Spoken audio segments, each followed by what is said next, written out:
کیا ہم نے کبھی غور کیا ہے کہ یہ جو بے وقت کی بارشیں ہیں، زوردار ژالہ باری ہے اور ایک کے بعد ایک آنے والے زلزلے، کیا یہ صرف کو انسیڈنٹ ہیں؟ نہیں، یا یہ سب کچھ محض قدرتی مظاہر نہیں ہے، بلکہ اللہ تعالیٰ کی طرف سے ایک وارننگ، ایک پیغام ہے جو ہمیں جھنجھوڑنے آئے ہیں۔ بات کرنے کا مقصد یہ ہے کہ میں اس وقت اسلام آباد میں ہوں، اور اسلام آباد اور اس کے گرد و نواح میں جو زلزلے آئے ہیں وہ معمولی نہیں ہیں۔ صرف ایک ہفتے کے اندر 3 مرتبہ زمین لرزی، اور اگر پچھلے 1 مہینے کا انالیسس کریں تو 14 سے زائد جھٹکے ریکارڈ ہو چکے ہیں۔ یہ وہی زلزلے ہیں جن کے درمیان پہلے سالوں کا گیپ ہوا کرتا تھا، اب وہ دنوں میں محسوس کیے جا رہے ہیں۔ کیا یہ وہ نشانیاں نہیں ہیں؟ کیا یہ وقت کی دھڑکن ہمیں کچھ سمجھانے کی کوشش نہیں کر رہی ہے؟ لاسٹ ویک کو اسلام آباد میں ہونے والی ژالہ باری جو ہے نا، تاریخ کی سب سے خطرناک ژالہ باری ثابت ہوئی۔ ایسے اولے برسے کہ گھروں کے شیشے چٹک گئے، گاڑیوں کی ونڈ سکرینیں ٹوٹ گئیں، سولر پینلز برباد ہو گئے، اور شہریوں کو کروڑوں روپے کا نقصان اٹھانا پڑا۔ محکمہ موسمیات کے مطابق آئندہ دنوں میں بھی اسی نوعیت کے خطرناک موسم کے امکانات ہیں۔ یہ سب کچھ ہمیں خبردار کر رہے ہیں کہ کچھ غیر معمولی ہو رہا ہے، اور ہمیں سنجیدگی سے سوچنے کی ضرورت ہے۔ قرآن پاک میں اللہ تعالیٰ فرماتا ہے، کیا تم نے نہیں دیکھا کہ اللہ بادلوں کو چلاتا ہے، پھر انہیں جوڑتا ہے، پھر تہ بتہ کر دیتا ہے، پھر تم دیکھتے ہو کہ ان کے بیچ سے بارش نکلتی ہے اور وہ آسمانوں سے پہاڑوں کی مانند اولے برساتا ہے۔ یہ مظاہر فطرت کی سائنس ہی نہیں، یہ اللہ کی طاقت، حکمت اور پیغام کا اظہار ہے۔ یہ کبھی کسی قوم کے لیے وارننگ ہوتے ہیں، کبھی رحمت اور کبھی عذاب۔ زلزلوں کی بات کی جائے تو زلزلے بھی قیامت کی نشانیوں میں سے ایک نشانی ہے۔ 12 اپریل کو آنے والے زلزلے نے ملک کے کئی حصوں کو ہلا ڈالا۔ سورہ زلزال ہمیں یہ بتاتی ہے کہ جب زمین کو اس کی پوری شدت سے ہلا دیا جائے گا اور وہ تمام اپنے بوجھ نکال پھینکے گی، اور یہ وہ منظر ہے جو قیامت سے قبل ظاہر ہوگا۔ لیکن آج جو کچھ ہم دیکھ رہے ہیں وہ اسی انجام کی ایک جھلک ہے، اور یہ ہمیں بتا رہا ہے کہ ہم دی اینڈ کی طرف جا رہے ہیں، وقت ختم ہو رہا ہے اور تبدیلی کی ضرورت ہے۔ افسوسناک بات یہ ہے میرے پاکستانیوں، ان آفات کے باوجود ہمارا ایٹیٹیوڈ، رویہ نہیں بدلا، نہ ہمارے حکمرانوں کا، نہ عوام کا، نہ آپ کا اور نہ میرا۔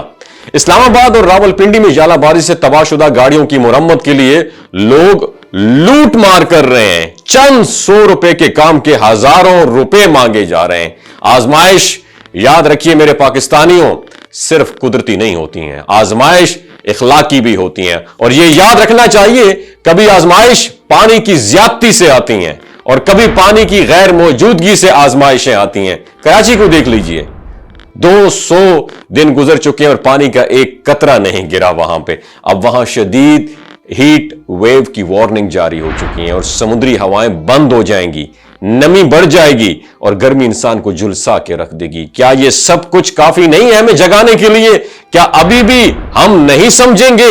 کیونکہ اللہ تعالیٰ قرآن میں فرماتا ہے، خشکی اور تری میں فساد ظاہر ہو گیا ہے لوگوں کے اپنے اعمال کی وجہ سے، تاکہ وہ ان کے بعض اعمال کا مزہ چکھا دیں، شاید وہ رجوع کر لیں۔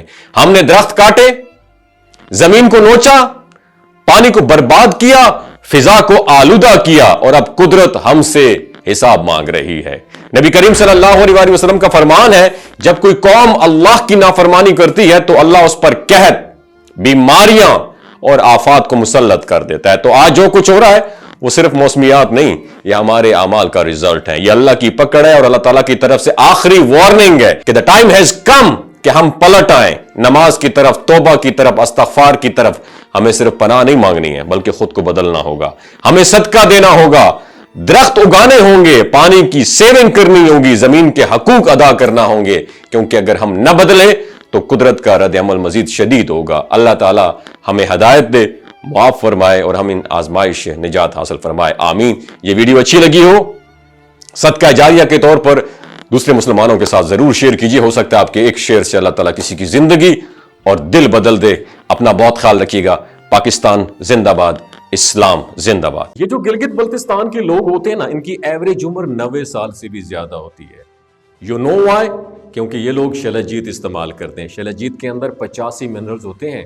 اگر آپ چیزوں کو جلدی بھول جاتے ہیں مردانہ کمزوری محسوس کرتے ہیں، اولاد جیسی نعمت سے محروم ہیں، اور آپ سپرم کاؤنٹ آپ کے کم ہیں، ٹیسٹوسٹیرون ہارمون امبیلنس ہے، آپ سدا بہار جوان نظر آنا چاہتے ہیں، خون کی کمی کو دور کرنا چاہتے ہیں، ہڈیوں جوڑوں کے دردوں سے نجات حاصل کرنا چاہتے ہیں، موٹاپا کم کرنا چاہتے ہیں، تو ڈاکٹر اسد محمود کی پیور اینڈ نیچرل شیلاجیت ضرور استعمال کریں۔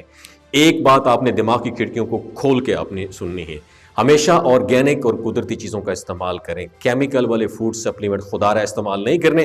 اگر آپ ڈاکٹر اسد محمود کی پیور اینڈ نیچرل شیلاجیت کو آرڈر کرنا چاہتے ہیں، نیچے دیے گئے نمبر پر واٹس ایپ کریں۔ 3 باتوں کا خیال رکھنا ہے: ہائی بلڈ پریشر میں مبتلا افراد، خواتین جو پریگننٹ ہیں، اور 15 سے 20 سال کی جو نوجوان نسل ہے جو غیر شادی شدہ ہیں، اپنے سیکشول پاور کو بوسٹ کرنے کے لیے استعمال کرنا چاہتے ہیں، تو ڈاکٹر کی ایڈوائس کے بغیر استعمال نہ کریں۔ باقی سارے لوگ بے دھڑک گرمی اور سردیوں میں استعمال کر سکتے ہیں۔ اپنا بہت خیال رکھیے گا۔ اللہ حافظ۔